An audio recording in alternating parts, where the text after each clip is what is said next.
Hello सांगमाने केमिति अछंती आशा करछि भलरे थिबे। आजि जानिबा जणे ओडिशार नामी दामी कलाकार जे कि मिहिर दास एक प्रसिद्ध ओडिया अभिनेता थिले जे ओडिशार सिनेमा जगत रे निजर स्थान अधिकार करथिले। से तांकर अभिनय एवं भूमिका द्वारा दर्शक मानक आकर्षण करथिले।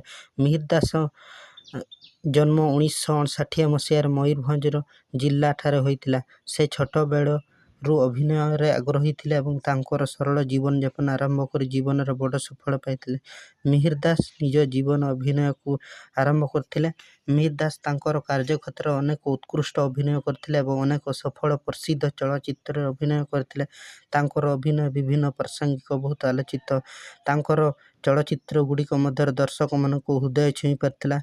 लक्ष्मी प्रतिमा, आजाला, जगन्नाथ देव, घर, श्रामांती भली विभिन्न प्रसिद्ध चलचित्र अभिनय करथिले। मिहिर दास निज अभिनय कार्य क्षेत्र अनेक पुरस्कार सम्मान लाभ करथिले। से एक दीर्घ समय धरी दर्शक मानक मन रहिथिले एवं निजर प्रतिभा द्वारा समस्त अपूर्णीय प्रेम और सम्मान लाभ करथिले। मिहिर दासंकर मृत्यु तांकर दर्शक मानक क्षति हानि एवं ओडिशा विशाल सिनेमार से जणे कलाकार को हरैला ओडिशा सिनेमा रे।